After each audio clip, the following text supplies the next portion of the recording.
জিয়া পরিবারের অস্তিত্ব ও কর্মীদের জীবন বাঁচাতে ক্ষমতাসীনদের পতনকেই একমাত্র বিকল্প বলছে বিএনপি।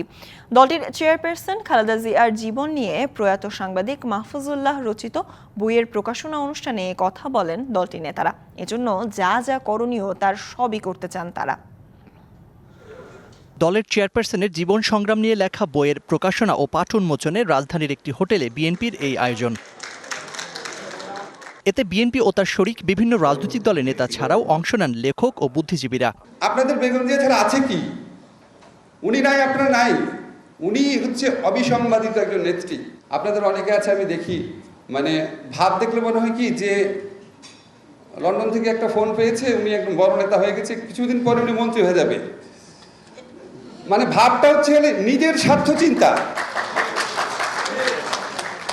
আরে বেগম জিয়া কি নিজের স্বার্থ চিন্তা করে রাজনীতি করেছিলেন? যে বলে না, শেখ হাসিনার কথা ছাড়া গাছের পাতা নড়ে না। বেগম জিয়ার কথা তো আমি এখন সেরকম করে বলতে পারবো না। ওনার কথা এখন কিছুই হচ্ছে না। উনি এখন একেবারেই দেহাইতে একজন অসহায় মানুষ। ওয়ালটন ফ্রিজ কিনে অনেকের মতো আপনিও হয়ে যেতে পারেন মিলেনিয়াল। সেরা পণ্যের সেরা অফার।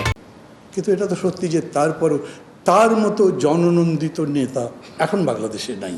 বিএনপি নেতারা বললেন, দলীয় প্রধানের মুক্তি ও গণতন্ত্র রক্ষায় ক্ষমতাসীনদের পতনই তাদের লক্ষ্য।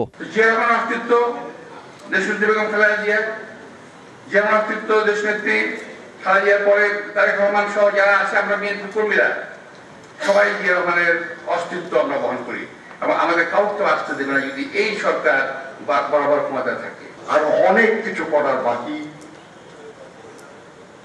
একটা বিরূপ পরিস্থিতিতে আমরা আছি, কিন্তু তার মধ্যে দিয়ে যত দ্রুত সম্ভব যা কিছু করা প্রয়োজন তার সবকিছু করার চেষ্টা আমরা করবো ইনশাআল্লাহ।